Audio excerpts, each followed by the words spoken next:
مجھ پہ نبی کی عطا، لمحہ لمحہ ہے مجھ پہ نبی کی عطا، دوستوں اور مانگوں میں مولا سے کیا، دوستوں اور مانگوں میں مولا سے کیا۔ الصلاۃ والسلام علیک یا سیدی یا رسول اللہ وعلی آلک و اصحابک یا سیدی یا حبیب اللہ۔ احباب ذی وقار، جب اللہ رب العزت اللہ وعلا نے اپنے پیارے حبیب صلی اللہ تعالی علیہ وآلہ وسلم کو معراج کروائی اور امام الانبیاء علیہ الصلوۃ والسلام رات کے تھوڑے سے حصے میں، تھوڑے سے وقت میں مسجد حرام سے مسجد اقصی تشریف لے کر گئے، انبیاء کرام علیہ السلام کی امامت کروائی، اس کے بعد 7 آسمانوں کے پار سدرۃ المنتہا سے بھی آگے حضور علیہ السلام تشریف لے کر گئے اور اپنے رب سے ملاقات کی، جنت کا حضور علیہ السلام نے ملاحظہ فرمایا، دوزخ کو ملاحظہ فرمایا، جنت کی سیر کی۔ جب واپس پلٹ کر آئے حضور علیہ السلام واپس تشریف لائے، صبح کے وقت مصطفیٰ جان رحمت صلی اللہ تعالی علیہ وآلہ وبارک وسلم نے جب لوگوں کو یہ بات بتائی، لوگوں کے سامنے اس معاملے کو رکھا اور بتایا کہ میں رات معراج پر گیا تھا، رات کے تھوڑے سے حصے میں میں مسجد حرام سے مسجد اقصی گیا، وہاں پر 1,24,000 انبیاء کرام علیہ السلام کی امامت کروائی،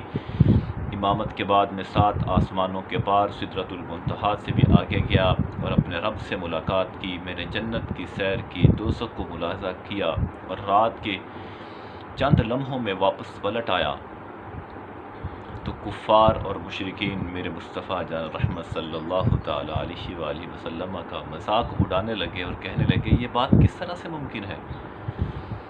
اگر بیت المقدس کو ہاتھ لگا کر بھی کوئی آئے تو تب بھی 2 ماہ کی مسافت ہے،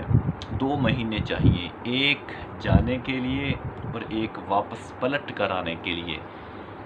اور آپ کہہ رہے ہیں کہ آپ چند لمحوں میں گئے اور واپس بھی پلٹ آئے۔ یہ سچ نہیں ہے، اس بات میں صداقت نہیں ہے، یہ سچی بات نہیں ہے۔ کفار کا ایک گروہ سیدنا ابوبکر صدیق رضی اللہ تعالیٰ عنہ کی بارگاہ ناز میں گیا اور کہنے لگا صدیق کوئی نئی بات سنی ہے؟ تو آپ نے فرمایا تم سنا دو۔ تو وہ کہنے لگے کہ اگر کوئی شخص اس بات کا دعویٰ کرے کہ میں رات کے چند لمحوں میں، چند گھڑیوں میں، چند ساعتوں میں، تھوڑے سے ٹائم میں مسجد حرام سے مسجد اقصی گیا، وہاں پر تھوڑی دیر کے لیے رکا، پھر وہاں سے 7 آسمانوں کے پار گیا، پھر سدرۃ المنتہا سے آگے گزرا اور اپنے رب سے ملاقات کی، تو اے صدیق کیا یہ بات ماننے والی ہے؟ کیا اس بات پر یقین کیا جا سکتا ہے؟ تو حضرت ابوبکر صدیق رضی اللہ تعالیٰ عنہ آپ فوراً بولے، آپ نے فرمایا نہیں، اس کی بات پر تو یقین نہیں کیا جا سکتا، یہ بات سچی نہیں ہے، بڑا طویل سفر ہے مسجد حرام سے مسجد اقصی کا، پھر 7 آسمانوں کے پار سدرۃ المنتہا سے بھی آگے جانا، یہ تو بہت مشکل کام ہے۔ حضرت ابوبکر صدیق فوراً بولے اور آپ نے فرمایا نہیں، ایسا ممکن نہیں ہے۔ تو کافر سمجھے کہ اب لوہا گرم ہو چکا ہے، اب چوٹ خوب کام دکھائے گی، اب خوب ضرب لگے گی، تو کہنے لگے صدیق پھر تمہارا وہ نبی جس کا تم نے کلمہ پڑھا ہے، جسے تم مصطفیٰ جان رحمت کہتے ہو، پھر وہ تمہارا نبی ہی کہہ رہا ہے میں کیا ہوں۔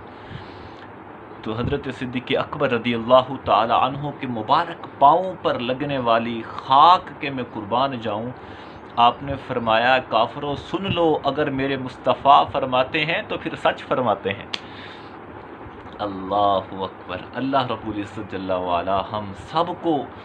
مصطفیٰ جان رحمت صلی اللہ تعالی علیہ وآلہ وسلم کے ساتھ